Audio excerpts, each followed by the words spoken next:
Don't expect front row seats if you're giving nosebleed effort.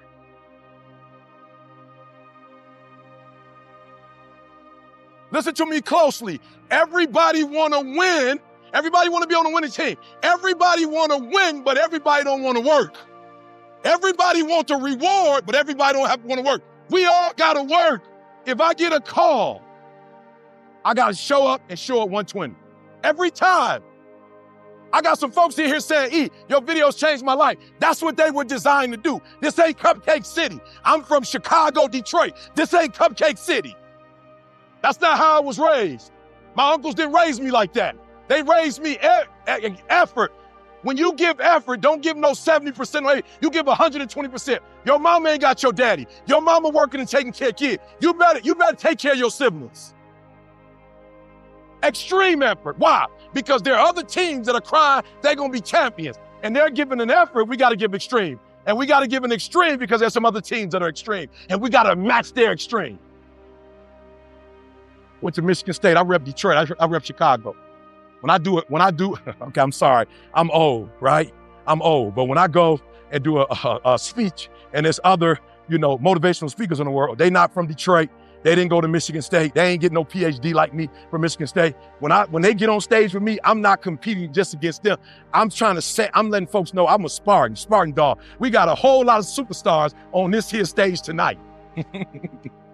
But I want y'all to know this is Run's house. And when I say whose house, you say Run's house. When I get on the stage, extreme effort. I don't care who y'all are. I'm a Spartan dog. When I get on the stage, you better get on here before me. You better not get here. Because once I get up, it's lights out, cameras over. We need extreme effort. The fans. There have been times in history that our fans walk away. We got to teach them you don't do that no more. You don't just stay for the win. You stay for everything. Extreme effort. Don't give front row. Don't be in the front row getting front row seats, but you're not giving those. You giving those the effort. You come, we effort. You talk to the players. You talk to the coach. Whatever they need, that's what we do. Next one. Michael Jordan said, I can accept failure. Everyone fails at some point. I cannot accept not trying. On three, extreme effort. 1, 2, 3. Extreme effort. That was good. 1, 2, 3. Yeah. A little bit more. 1, 2, 3. We got to give extreme effort, y'all. And I'm a living witness, even as a high school dropout who lived in abandoned buildings for 2.5 years, that as a high school dropout, I was working at McDonald's for $3.35. When I started giving extreme effort, got that master's, that PhD, I demand $75,000 an hour now. Why? Because I give extreme effort. And it's free. It's online for free. You ain't got to pay. Over 10 years, you can go online every day for the next 10 years and get free content. I didn't ask you to pay. It's free. Then nobody pay me to do YouTube. It's still extreme. Because I got my mama's name on it when I do it. I represent my grandma when I do it. I represent the west side of Detroit. I represent Henry Ford High School. My name is on the back. Everything you do it like this is the last time you're going to do it. Let's go. Extreme effort. If you quit once, it becomes a habit. If you don't give extreme effort on Monday and then you give it on Tuesday and then you don't give it on Wednesday, you just wake up one day and listen to me very close. All I'm saying is don't quit. I didn't say don't rest. I didn't say don't recover. I said don't quit. Mentally, you ain't got to take off. Mentally, you can stay connected. So number 2, if you quit once, it becomes a habit. Never quit. Extreme conditions. Now, we got some folks that can give extreme effort until it get a little warm. Get a little hot. You got like a test to take. You know what I'm saying? You like a pop quiz, right? Something happening back at home. Listen to me. I need extreme effort under extreme conditions. When I was getting my PhD, Didi had MS. We had doctor's appointments on the reg. Plus, my mother-in-law had got sent home because the cancer went from her colon and metastasized throughout all of her body. And I lost 5 aunts to cancer in a span of 7 years. I can't quit because of extreme conditions. The world don't care that my aunts died. They're not about to pay my mortgage. Somebody told me today, E.T., you big time, you a celebrity. I said, I must not be. They said, why not? I said, Chase still charging me mortgage. They still ask every month. They still want mortgage. I'm trying to tell them I'm famous. They don't get it. I'm trying to tell them I'm trying to tell a car dealership I'm famous. They're like, congratulations. Let's make sure we get that money before the deadline, please. They don't care that my wife got MS. They don't care the house in Cali. They don't care about my wife. Michigan, they don't care about my wife. They never said, your wife got MS, we're going to give you 6 months off for a mortgage. Don't even worry about it. Extreme, we must learn to give extreme effort under extreme conditions. Now, you don't have to, but if you want to be a champion, and I know a little something about it because by the grace of God, I'm the #1 motivational speaker in the world. I know a little something about championships. Baylor called me and asked me what my ring size was. I know a little bit about championships. I've worked with Alabama. I know a little bit about championship. I talked to Auburn before that year, before they won the big one. I know a little bit about championship. I've worked with LSU. I know a little bit about championship, and they are extreme, and they do it under extreme conditions. So I'm not saying we need to do it, but if we're going to be champions, the championship, they don't change because of the color you wear. Everybody, every day, extreme effort, extreme execution. Let's go. Under extreme, I said, Kobe said, I'll be mad. I used to be mad at Kobe. Like, I ain't understand Kobe, right? Till I got to this point in my life. Kobe said, I can't relate to lazy people. We don't speak the same language. I don't understand you, and I don't want to understand you. I used to think Kobe is a monster. Kobe, who does he think he is? How dare him? But what I realized was Kobe came into the NBA saying, I don't want to play for them. I want to play for them. Why? Because they speak championship. Because they get championship. I don't want to go there. I don't know nobody there. I know people there. I've watched people there. I watch Magic. I watch Magic do his thing. I want to go where Magic is. I don't want to just do what Magic did. I want to do where Magic did it. He spoke championship language. So when he would lose a game against Miami on South Beach, when they would lose and everybody else could party, Kobe was like, we lost. How could you party? What do we celebrate? We just lost. And we probably gonna play them in the championship. What do we? And Kobe would be out there for hours in Miami shooting the same shot he missed. Everybody else, they ain't even got no rings. They all out partying, having a good time. Listen to me very closely. We must teach our young people that it's okay to celebrate and have a good time, but don't celebrate when there's nothing to celebrate. Will they accept me? Can I get a seat at their table? Winners build their own table and are invited to other tables because other tables saw that they could build their own table and you weren't going to be a liability or an asset. People get tired of pulling grown people especially grown people who are ungrateful. They're not grateful. You bless them and they still curse you. Why? Because they don't understand, because they never built their own table, so they don't understand. That's why you got to build your own table, not to build your own table, but so you can understand table building. So you can understand the mindset of a winner. Because when you're a loser with a winner, it's always going to be some conflict because you don't understand what winning is really about. I just need to borrow. What? You need to borrow $360,000. Bruh, that's my business at this point. You jump over, just put my name on it. $365,000? How much does it cost? $364,000. You trying to get an extra grand from me? You trying to get something to eat? I said, bro, I'm not trying to be disrespectful. We homies for life. Nothing will separate us. You gotta sweat for you to be able to understand it. You gotta fail to be able to understand it. Am I talking to somebody? You gotta listen to me. You gotta learn how to hunt, because the person that's doing the hunting, they may die before you die. And if they die and you never learn how to hunt, you're gonna be in a world of trouble. That's the only thing I have for my kids. I tell my kids every day, Dad, what is it that you want for your birthday? What you want for Christmas? You to learn how to hunt. That's it. That's it. And not hunt for you, because I'm already hunting for us. No, if I live to be 100 and you only live to be 75, you don't never need to hunt. But I can't guarantee you that I'm going to be here as long as you're going to be here. So if you don't learn to hunt,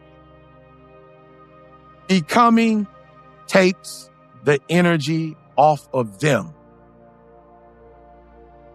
Becoming takes the energy off of them, the responsibility off of them. And it places it on you. Now, here's the deal. Most of us are performers because we're scared to be responsible. We're scared. We're scared to be responsible. Some of us are good people, but we're scared to be responsible. We're scared to take care of ourselves. We're scared to let God take care. Like, we're scared to do it all on our own. So we attach ourselves to people who have become, because we feel there's some safety in that. No, do yourself a favor. The same God that helped them to become can help you to become. But not if you're going to keep performing. Shift from what they think about you to what do you think about you.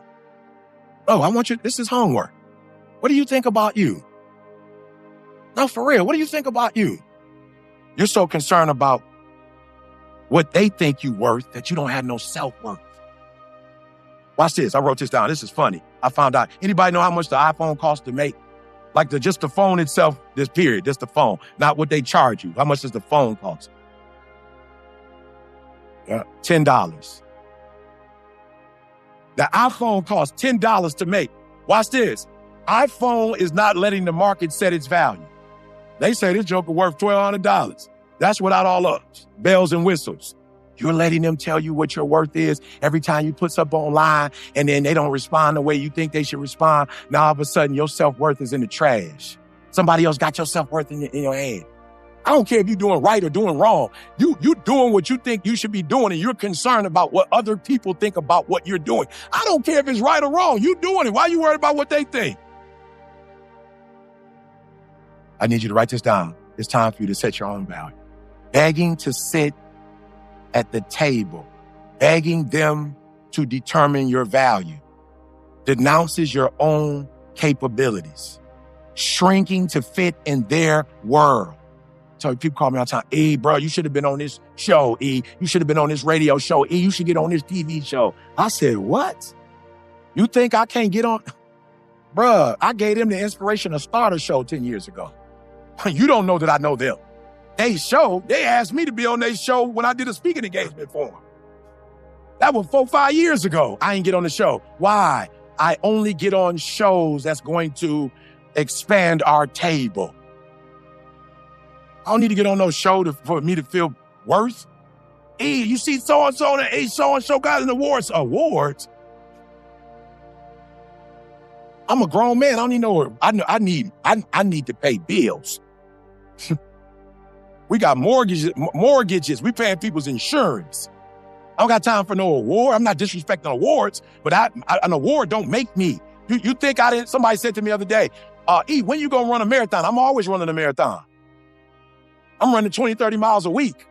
Oh, what you mean is when is a man gonna put his medal around me? Oh, that's what you mean. When is a man gonna put his medal around me in front of other people and say, you ran a marathon? My body will tell you I ran one. My heart will tell you I ran one. My blood pressure will tell you I ran one. I don't need a grown man to say he ran a marathon at 36 minutes and whatever. I'm good. I'm really running in the dark, so I don't need to perform in the light. I'm running in the dark. I'm reading the word in the dark. I'm praying in the dark. I'm studying my craft in the dark. I'm calling superintendents in the dark. I'm with principals in the dark. I'm working with teachers in the dark. I'm sending stuff to the schools in the dark. I'm working when I'm not getting a check. I'm at the prison on my birthday. I'm doing what's important to me. I don't care if you think it's important or not. You don't think the prison is important. You think I should be on some radio show. No, I want to be with prisoners. I want to be with the forgotten. I want to be with the people that people forgot about. I don't need your award. He will say to me, well done, thou good and faithful servant. You've been faithful over few. I'll blow you up. And your problem is you're still looking for validation. I'm leaving. So when I think about motivation, what I think about is mental wellness. Write that down, mental wellness.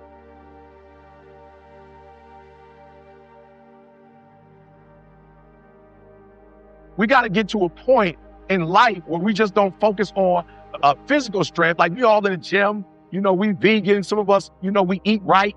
We take care of our physical body, but we don't take care of the mind. And when the mind is messed up, everything is messed up. Like when the mind is destroyed, everything is destroyed. So number one, I wanted to tell the young players that, we got to take our mental and emotional fortitude. We got to take that serious. I'm going to be real. Probably just recently, I realized I was mentally ill. Like, what you saying? Like, flat out, my mother was 17. My father wasn't in my life. I lived on the streets of Detroit for 2.5 years. I lived in abandoned buildings. I ate out of trash can. Like, that was trauma. And my whole life, I was taught, like, you a man, be strong. Like, you a man, you don't cry. Like, you a man, be tough, right? And I personify that, like, flat out. Like, my videos, I ain't telling nobody, you get to whine, you get to give up, you get to cry. I ain't on that. But I realized in my own personal life, like, you've been traumatized, bro. You came into this life with a 17-year-old. You came into this life without your father. Like, you came into this life without some of the skills that my son and my daughter got, because my wife and I have been married 5 years before we had kids. So number one, when I think about motivation, I think about like, you got to be mentally strong. And what does that mean? It means that in Miles' case, instead of looking at dark time and looking at what you don't have, that's a mental illness. A mental illness is, even when you got it good, you find a way to see the bad in what you have. A mental illness is, even though the Lord has blessed you, you don't see what the blessings are. A mental illness is, you don't have the ability to count on one hand all your blessings. And when you're still in the funk, you go to the second hand and you count. And so I started to become mentally strong, and I was able to look at, you know what? Homeless ain't the worst thing that ever happened to you. Like, you could be dead, right? So what do you need to do? You need to start going to church. When I started going to church, I started saying, oh man, wow, I see they going to college. All right, I'm gonna get my GED and go to college. I started looking at, the GED ain't the worst thing in the world, because the GED opened up the 4-year degree. And it took you 12 years, but you finished. Now you can go get the master's degree. Now you can turn the master's degree into a PhD. And so all of a sudden, I was homeless because I was thinking about, I didn't have my father. My mother was young. I grew up in a certain neighborhood. I didn't have certain advantages that everybody else had. So number one, and I want to stay on this one because, like I said, this kid never cried. He never complained. And so one of the things we want to do with our young players is like really help them understand that while you got to go out there and put the points up, at the same time, you got to make sure mentally you're strong. Because a lot of stuff is going to happen in life, and you got to make sure when you get hit, you have the ability to get back up. Real quick, I want to make sure, when I say motivation, I'm actually talking about mental health. When I talk about motivation, I'm actually talking about, again, when I talk about motivation, I'm actually talking about, one more time. When I talk about motivation, I'm actually talking about, and how many of us, like, for real, I know we hit the gym in the morning. I know we do that. I know we work out. We work on our games, but just being real, how many of us spend as much time on our mental health, motivation, like the ability to say, my favorite quote, never let a good crisis go to waste. My son, can you quickly, can you give me, Candace got the book. Let me see the book real quick. So mental health is, we are in a recession, right? That mental health, we're in a recession. Like, as a speaker, I don't know if y'all know what this means, but as a speaker, they said something about social distancing. Rocked my whole career.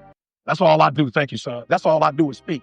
So in 2019, when we entered 2020, they really said my whole job was gone, right? I'm accustomed to being in the locker room or being on the field or being at a stadium or being out in the country, talking to 10,000, 5,000. My whole job was gone. So what does mental health look like? It looked like, instead of me saying, man, I lost my whole job. Like, I'm used to making, at that time, $50,000 a pop. Like, ain't nobody paying that for no Zoom. Mental health was, relax, count your blessings, look within and see what can you do, even though they've taken your main source of income, what could you do? And so for those 2 years, I wrote a book. I got a publishing deal, right? I wrote a book, right? They came to me, hey, we're going to pay you this much. I said, I'm good. I want a greater percentage. I'm betting on ET. Like, flat out, I'm good. You don't got to give me nothing up front. I don't need no royalty. I don't need nothing. I just need a greater percentage because I believe I'm going to sell 1 million books. So during the recession, my mental health was like, they've taken the one thing that you know, the one thing that you're good at. They've taken that away from you. I thought it was going to be 6 weeks, then it was 6 months, then it was a year, then it was 14 months, 16 months. It was 18 months before I got back on the road again, right? Motivation is mental. Come on, motivation is mental. Motivation is mental, and we got to work on that. So being honest, how many of you in the room, you spend as much time on your mental health as you do in the gym or as you do playing basketball? Let me see your hand. And it's cool, whatever. But I'm just saying, I got a kid who is dying of cancer. He knows he's going to die. He's swollen. The stuff is coming out. But every day when I see him, every day when I talk to this kid, he's still like, E.T., I have nothing but positive things to say. That's because physically he was handicapped, but mentally he was strong. And so we got to work on our mental. So number two, the role requires soul. So of course we got to be selfless with the sacrifice. You know, I'm walking up the streets of Vegas. I'm, doing my thing. People pulling me to the side like, E, flat out. You know how bros are. They like, E, I don't take pics with grown men. You know how they, sometimes you see celebrities, bro, and they kind of play you. So I want to take a pic, but I'm like, bro, let's take this pic, bro. They're like, E, thanks for all the video. It's like, bro, that's what I do. That's what King did. That's what X did. That's what Garden did. That's what Sojourner Truth did. That's what Harriet Tubman did. Like, that's what I'm on. The same way when you guys were young, and I don't know who y'all looked up to, but whoever it was, Dr. J had the rock, Michael Jordan had the rock. The same way when you get that rock in your hand and you feel that way, that's the same way I felt about Martin Luther King when I would hear him speak, like, yep, I can do that. The same way when I would hear X lead a group of men, I was like, yo, I can do that. The same way with Marcus Garvey, when Marcus had, like, we going back to Africa and we got that pride. I'm like, yep, I can do that. So the same way you felt about that rock is the same way I felt about that mic. And I knew at a young age I could speak. And I was like, E, it just can't be about you. You got to be selfless.